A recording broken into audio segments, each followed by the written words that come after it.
Are you wanting to start your own farm but you don't know where to start? This is the channel for you. I'm going to introduce you to myself and my farm. Does that sound stupid? Okay. Welcome to the Hobby Farm. My name is Kelsey Magnanus and this is the Hobby Farm right now. We are a work in progress at the moment, but I'm going to talk to you a little bit about what my plans are, what my channel is going to be all about while I feed my animals and introduce you to all of them.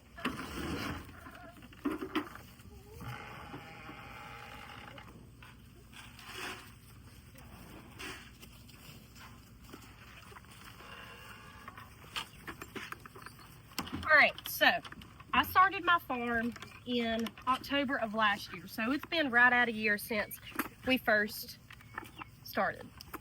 I started with 12 chickens and some old dog pens off of Facebook Marketplace, and that is how I got started.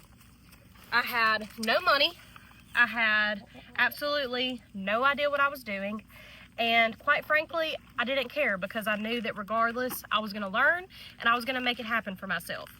Whenever I first started, I had one hurdle that me and my husband had to come to an agreement with before I started getting animals, and that was that I had to make the farm pay for itself.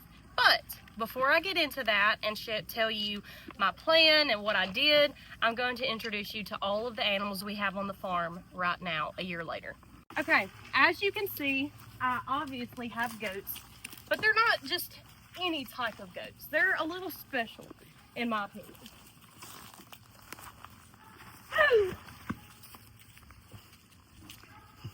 She made me look stupid. But these are fainting goats. And if you know anything about fainting goats have a genetic condition called myotonia. Just like that. Where their muscles lock up and they will faint. Not neurological. It's not neurological at all. But they will hit the ground and it is hilarious. So, those are the goats that we have on our farm, other than Karen and Squirt. We will get to Squirt, but first, where is Karen? Karen! Okay, we're gonna have to come back Karen's to Karen missing. because Karen escaped, because she's a Karen. Not you. So I told y'all I started with 12 chickens, and those 12 chickens came from a kid or a group of kids that had they were in 4-H and they did the chick chain, and they had an over excess of chickens from the years that they had been in 4-H. Feed that. So I pretty much got 4 to 5 year old chickens, and it was very, very emotional for me because I wanted eggs so bad. And if you know anything about 4 to 5 year old chickens, you know they don't lay very well. And I probably waited. And it was wintertime too, 3 or wasn't it? 4 months. Yes, it was wintertime. I knew absolutely nothing about, you know, them not laying as much during the winter. I was forking out so much money on egg supplements to get them to lay, and it was really, really, I don't want to say traumatizing, but it was kind of rough for me. You had a lot to learn. I had a lot to learn. So the 4 to 5 hens, or no, the 12 chickens that I had, I finally got my first egg probably 2 months into having them, if not longer than that. And then I moved to Leghorns, and the Leghorns outshowed all of those 4 to 5 year old hens, and they were good layers too by breed, but they were just too old. And those Leghorns outlaid them all in probably 2 days in the entire time that they had been with me. So what do you have now? I have, right now, I got more chickens from that lady that are also 4 to 5 years old. You got a little more than 12. I bought around 40 from her, and some of them I do not have anymore because we did have an upper respiratory problem that did take out some of the older hens a couple of weeks back, which we can talk about in a different video. But I have 2 of my favorites are my lavender Orpingtons. Those are 2 of my favorites. Where are they at? One is right there. Molting. One's molting. She's on the outside of the pen. Hey, that was starting to as well. I have no, she's not. I have a pretty good bit of Rhode Island Reds, which are probably my favorite breed. I have some some blue lace red Wyandottes that I got from a farm swap on top of some mixed breed. Also got a mix between a Rhode Island Red and a blue lace red Wyandotte. I have some silver lace Wyandottes. I have, oh my gosh, some some Domineckers, I think is what they're called. I have a blue lace red Wyandotte. You got Molly. Rooster, yes, this is Molly. She is my black belly sheep, and this is her baby that she refused to feed. They were also 4-H gifts to me. They were freebies, $3.99. They're very friendly though, so that is a plus. But we have a good amount of, I would probably say, a mix between barnyard mixed chickens and some of my favorite breeds so far as good layers. But I'm wanting to get a little crazy with my breeds of chickens, but that is coming. That is just what we have right now. She looks like she's starving. Yeah, she does. You're eating all of the feed. Now, let's go back to the goats. So, this is one of my fainting goats. I have not named her yet. I need to name all. I don't think I've named any of my girls yet. The only one that I have named so far is Karen. She is a girl. And I have named Jingle Bells. Jingle Bells is my fainting Billy. He is in rut right now, and he's chasing Karen outside of the pen. So I have not named her. This is Molly. She's the black belly sheep. This is Bobby. She's her baby. And they are bottle babies, right? Yes. You can tell. This is Corduroy. I'm just going to give you an up close of Corduroy because he's so cute. And I'm currently looking for him a girlfriend. Okay. Y'all are stuck. Y'all are stuck.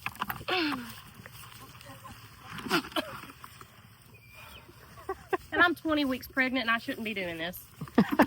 But, so this right here is Ted Bundy. He currently has something going on with his eye and he's being treated for that. But, yeah, get his good side. His name is Ted Bundy for one reason.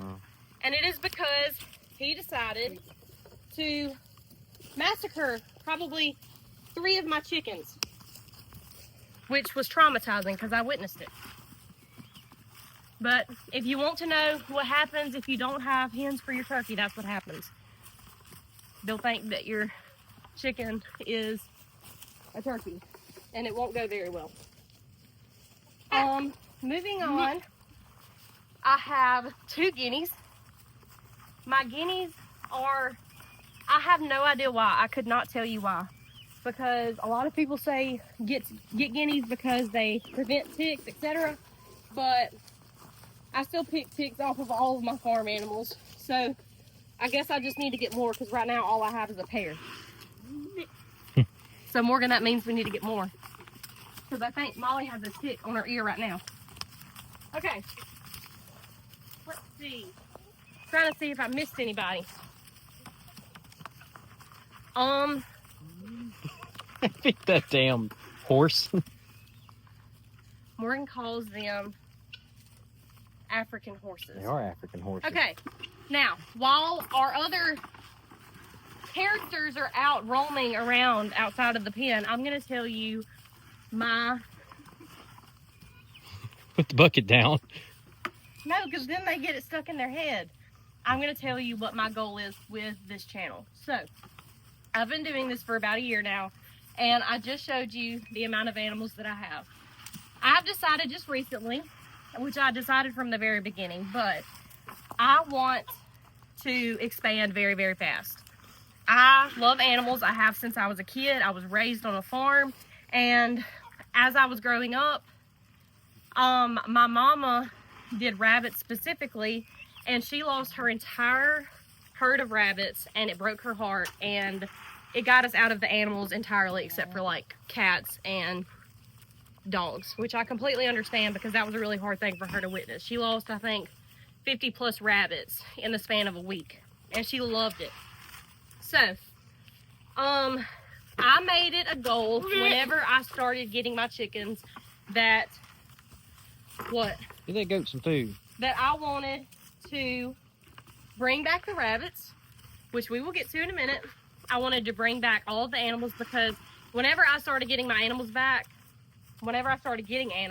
it brought the love for it back in my mama. My mama loves this just as much as me, and that's where I get it from, is her. And she is one of the biggest reasons why I do this outside of our kids and my family and wanting to build a farm. Something that we can all be proud of, something that my kids can grow up around, because I remember how much fun it was growing up on a farm, and there's nothing like it. But it's hard work too, ain't it? But it's very hard work. There is a lot of trial and error. I have lost animals, and if you don't know the saying, when there comes livestock, there's dead stock too. And I have learned what to do, what not to do, especially with bottle babies, medicating animals, keeping them in clean environments, what to feed them, what not to feed them, if I didn't already say that. The specific feed that specific animals are supposed to or not have, minerals, supplements, worming, medication. But not to give them too much grain. Yeah. Temperament, which this wasn't about quarter full, so they're fine. They haven't had any grain today. But my goal with this channel is to influence and to show you that if I can do it, you can do it, because I started my farm journey with nothing but what the farm sits on right now. Morgan's grandfather, my husband, he has cows and he has a horse, but Morgan's grandfather is getting up in age and he just can't tend to them anymore. And Morgan's mama, we help her with the cows, and I eventually want to take over the whole aspect of everything that we do with the farm. So with that has come a lot of learning about different animals, but I want to show you how you can start from nothing just like I have, because a lot of people may look at the property and say, oh, well, you have this and you have so much land. That's all I have had is the land that I've started with. No fencing except one. And you don't have to have large, massive acres of land to own this stuff. I mean, what, 5 acres, 10 acres? When my mama had ducks and the rabbits we had like not even a half-acre yard.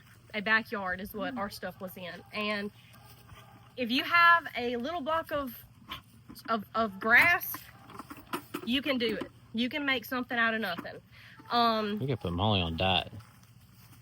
But whenever you are getting started, you do not have to have tons of money. You do not have. I'm following you. Okay, I'm gonna close my trap for a minute and we're gonna go. Molly, you're staying in. You poop on my porch and you tear up all the reeds. And this is a pure example of getting by and not having a whole lot of money, because I'm using a dog pen panel as my gate right now. Progress. So I'm going to close my trap for a minute. No, I'm not. We're going to walk to the rabbits and I'm going to introduce you to my rabbit farm. So, the rabbit aspect of my farm. I'm going to go ahead and pre-warn you. I do not have meat rabbits. I have pet rabbits. And I know that's a controversial take, and my mama's talked about us eventually getting into meat rabbits, but I don't think that we ever will, honestly, because I just don't have the heart for it. There's just something about them being so cute and cuddly. I want to try a rabbit stew. She's been talking about it. She has, but I think that we came to the agreement that if we're gonna do meat rabbits, she's got it. I'm more of a, if I'm gonna butcher our animals, I'd rather do like a chicken or something that jumps on my head. The baby on our farm. He's eating my hair. This is Squirt. Squirt is he was an impulse buy. There was absolutely no purpose behind him except it was my birthday and I wanted him. But he is a Nigerian dwarf and he is the sweetest thing ever. He's literally a baby that loves to eat my hair. And I call him my child, but look at how cute he is. He sleeps in our house. He hangs out with the other animals, as in Molly and Bobby during the day, and Corduroy. And he thinks that he's a child or a dog, whatever you want to call it. But he is, I think, I got him on September 23rd on my birthday, and he was 10 days old at that point. So do the math. Quick math, Morgan. How old is he? No idea. Okay, well, I think he's 2 months old. He's, I think, over 2 months old now. But, no, he's over a month old. So, that is Squirt.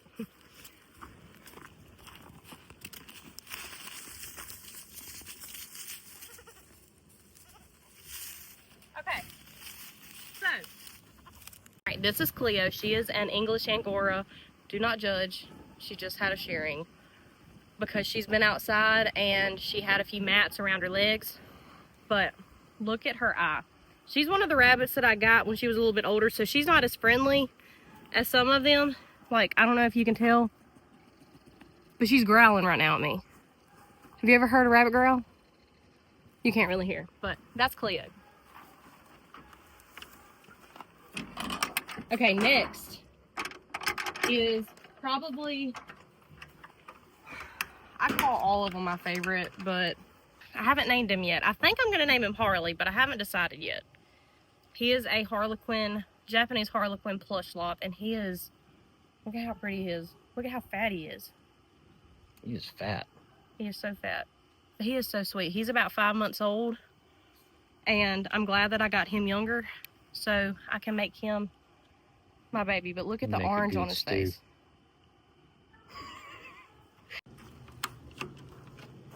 Whenever I started my hobby farm, my husband and I had one agreement, and that was that I had to make my farm pay for itself. This is Rocky, by the way. He's my husband's favorite rabbit. He is a Holland Lob. Fat. And he is so fat. Oh my gosh. But. Jeez, dude. Woo, I can give you some less hate. oh, so what I started doing is I started with my eggs. Since the first thing I got was chickens, I started selling chicken eggs to my local people. And while that was great, it was $5 a dozen, $7 for 18. It didn't get me very far with what I wanted to do. And if I haven't told you already, I want to have everything from your backyard, barnyard chicken to your most expensive exotic animal on the face of the planet. I want to have it. So I knew that just selling eggs wasn't going to get me very far, or at least make me be able to expand in the way that I wanted to. So I started going to farm swaps and selling syrups, and I pretty much flipped my syrup money that I made. I made chocolate syrups and vanilla syrups and stuff like that, and it did really good. That's all I sold. And I ended up using the money from my syrups to buy my chickens, buy me more chickens for more eggs. So at that point, I was going to farm swaps. I was making money with that, getting more animals, so I wasn't going out of pocket. Getting more chickens gave me more money for eggs, but still, I wasn't expanding like I wanted to. So I was selling my syrups, I was selling my eggs, and even then, it was barely paying my feed bill. It wasn't paying my feed bill. I was going out of pocket on feed. And I knew then that I had to do something else. I didn't know what it was at that moment, but I knew that it had to be something. And that is when my husband and I came up with a bright idea. And it came to us when we were on the road, on a road trip to go get one of my animals. And I came across a farm stand. And if you don't know, farm stands are everywhere. They are absolutely everywhere. And not a lot of people talk about them. Farm stands are self-serve little bitty businesses on the side of the road where you can go by and get fresh goods. You can get bakery goods. You can get pretty much, there are so many different things at all of the farm stands that I've ever been to. I posted that video on social media and everybody loved it. And I continued posting them, helping support businesses, and it went crazy.